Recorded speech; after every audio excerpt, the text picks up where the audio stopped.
അസ്സലാമു അലൈക്കും വറഹ്മത്തുള്ളാഹി വബറകാതുഹു. ബഹുമാന്യരായ സഹോദരങ്ങളെ, സുഹൃത്തുക്കളെ, മറമാടിയ മയ്യത്തിന് വേണ്ടി അല്ലെങ്കിൽ മറഞ്ഞ മയ്യത്തിന് വേണ്ടി നമസ്കരിക്കാമോ? പലപ്പോഴും നമ്മുടെ പള്ളികളിലൊക്കെ മറഞ്ഞ മയ്യത്തിന് വേണ്ടിയുള്ള നമസ്കാരങ്ങൾ കാണാൻ കഴിയും. റസൂലുള്ളാഹി സ്വല്ലല്ലാഹു അലൈഹി വസല്ലം രണ്ട് സാഹചര്യങ്ങളിലാണ് മറമാടിയ മയ്യത്തിന് വേണ്ടി നമസ്കരിച്ചിട്ടുള്ളത്. ഒന്ന്, മയ്യത്ത് നമസ്കരിക്കാതെ കബറടക്കിയ മയ്യത്തിന് വേണ്ടി മയ്യത്ത് നമസ്കരിക്കാം. നജ്ജാസിയുടെ വിഷയത്തിൽ നമുക്ക് കാണാൻ കഴിയുന്നത് ഇപ്രകാരമാണ്. റസൂലുള്ളാഹി സ്വല്ലല്ലാഹു അലൈഹി വസല്ലം നജ്ജാസിയുടെ മരണവാർത്ത അറിഞ്ഞപ്പോൾ അന്ന അഖാകുമുൻ നജ്ജാശിയ ഖദ് മാത ഫഖൂമു ഫസല്ലു അലൈഹി, നിങ്ങളുടെ സഹോദരൻ നജ്ജാസി മരണപ്പെട്ടു പോയിട്ടുണ്ട്, അതുകൊണ്ട് അദ്ദേഹത്തിന് വേണ്ടി നമസ്കരിക്കണമെന്ന് പറയുകയും റസൂലുള്ളാഹി സ്വല്ലല്ലാഹു അലൈഹി വസല്ലം നിസ്കരിച്ചതായി കാണാൻ കഴിയുകയും ചെയ്യുകയുണ്ടായി. ഇത് ഇമാം തിർമിദിയും അഹ്മദും നസായിയും ഒക്കെ ഉദ്ധരിക്കുന്ന ഹദീസാണ്. അപ്പോൾ മയ്യത്ത് നിസ്കരിച്ചിട്ടുണ്ടോ എന്ന് ഉറപ്പില്ലാത്ത, അല്ലെങ്കിൽ മയ്യത്ത് നിസ്കരിച്ചിട്ടില്ല എന്ന് നമുക്ക് ബോധ്യപ്പെട്ട ഒരു മയ്യത്തിന് വേണ്ടി മറമാടിയ ശേഷവും ബാധ്യത എന്ന നിലയിൽ മയ്യത്ത് നമസ്കരിക്കാം. ഇത് റസൂലുള്ളാഹി സ്വല്ലല്ലാഹു അലൈഹി വസല്ലമയിൽ മാതൃകയുണ്ട്. രണ്ടാമത്തേത്, നമുക്ക് ഇഷ്ടപ്പെട്ട, നമുക്ക് ബന്ധമുള്ള, നാം കാണുന്ന, നമുക്ക് ഇഷ്ടമുള്ള ഒരാൾ മരണപ്പെട്ടു. ആ മരണ വിവരം നമുക്ക് അറിയാൻ സാധിച്ചില്ല, അദ്ദേഹത്തെ കബറടക്കി. അങ്ങനെ നാട്ടിലെത്തി നമ്മൾ അദ്ദേഹത്തെ തിരക്കി മരണപ്പെട്ട വിവരം അറിയുകയാണ്. ഇങ്ങനൊരു സാഹചര്യത്തിൽ അങ്ങനെ മരണപ്പെട്ടു പോയ ആളുകളുടെ ഖബറിനരികിൽ പോയി മയ്യത്ത് നമസ്കരിക്കാം.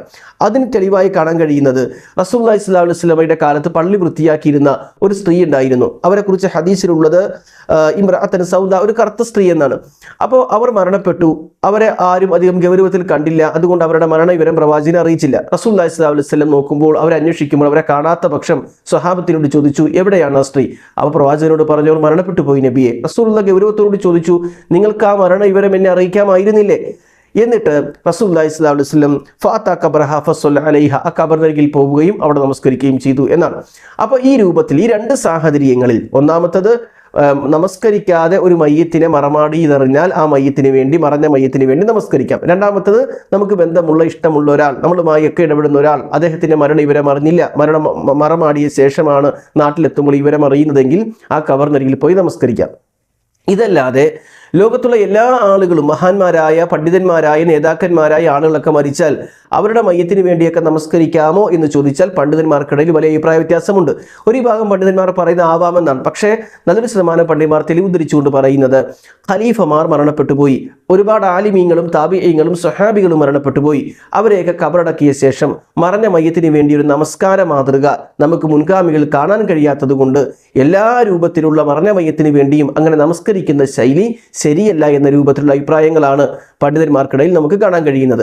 ഞാൻ നേരത്തെ പറഞ്ഞ രണ്ട് സാഹചര്യങ്ങൾ ഒഴിച്ചു നിർത്തി ലോകത്ത് ആയിരക്കണക്കിന്, ലക്ഷക്കണക്കിന് ആളുകൾ നിസ്കരിച്ച മയ്യത്തുകൾക്ക് വേണ്ടി പിന്നെയും മറഞ്ഞ മയ്യത്ത് നിലയിൽ നാം നമസ്കരിക്കേണ്ടതില്ല.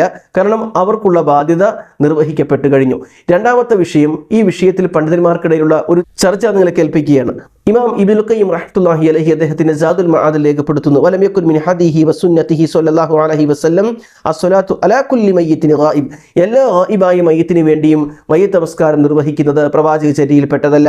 ഫഖദ് മാത ഖൽഖുൻ കസീറുൻ മിനൽ മുസ്ലിമീന വഹുവ ഗയ്യബുൻ, ഗായിബായ നിലയിൽ അഥവാ ഒരുപാട് മുസ്ലിങ്ങളായ ആളുകൾ മരണപ്പെട്ടു പോയി, അങ്ങനെ ഖബറടക്കിയ ആ മയ്യത്തുകൾക്ക് വേണ്ടിയൊന്നും പ്രവാചകൻ നമസ്കരിച്ചിട്ടില്ല. ഫലം യുസല്ലി അലൈഹിം വസഹ അൻഹു, അതായത് അങ്ങനെ റസൂലുള്ളാഹി സ്വല്ലല്ലാഹു അലൈഹി വസല്ലം നമസ്കരിച്ചിട്ടില്ല എന്ന് കൃത്യമായി നമുക്ക് കാണാൻ കഴിയും. എന്നാൽ വസഹ അൻഹു സ്വഹീഹായി വന്നിട്ടുള്ളത് അന്നഹു സ്വല്ല അല നജ്ജാഷിയ സ്വലാത്തഹു അൽ മയ്യിത്ത്, നജ്ജാസിക്ക് വേണ്ടി നമസ്കരിച്ച സംഭവം മാത്രമാണ്. ചുരുക്കി പറഞ്ഞാൽ നേരത്തെ സൂചിപ്പിച്ചതുപോലെ നമസ്കരിച്ചിട്ടില്ലാത്ത പക്ഷം, മയ്യത്ത് നമസ്കരിക്കാതെ ഒരാളെ കബറടക്കിയാൽ ആ മയ്യത്തിന് വേണ്ടി നമസ്കരിക്കാം. നമുക്ക് ഇഷ്ടമുള്ള ഒരാൾക്ക് വേണ്ടി, നമ്മുടെ നാട്ടിലോ പരിസരങ്ങളിലോ ഉള്ള ഒരാളെ, നമ്മളെപ്പോഴും ബന്ധപ്പെടുന്ന ഒരാൾ മരിച്ചു വിവരം അറിഞ്ഞില്ല, നാട്ടിൽ വെച്ചറിഞ്ഞത്, അങ്ങനെ അദ്ദേഹത്തെ കബറടക്കി പോയി, ആ സമയത്ത് അദ്ദേഹത്തിൻ്റെ കബറിനരികിൽ പോയി നമസ്കരിക്കാമെന്നല്ലാതെ എല്ലാവർക്കും വേണ്ടി മരണപ്പെട്ടു പോയ ആർക്കും, നേതാവാകട്ടെ പണ്ഡിതന്മാരാവട്ടെ, അങ്ങനെ ഏത് രാജ്യത്തും എവിടെയും മരണപ്പെട്ടു പോയവർക്ക് വേണ്ടിയൊക്കെ നമസ്കരിക്കണമെങ്കിൽ ഖലീഫമാർക്ക് വേണ്ടിയും ഒക്കെ നമസ്കരിച്ച ചരിത്രങ്ങൾ കാണാൻ കഴിയണം. അങ്ങനെ എല്ലാവർക്കും വേണ്ടി റസൂൽ നമസ്കരിച്ചിട്ടില്ലാത്ത പക്ഷം അങ്ങനൊരു മയ്യത്ത് നമസ്കാരം നാം പ്രോത്സാഹിപ്പിക്കേണ്ടതില്ല എന്നാണ്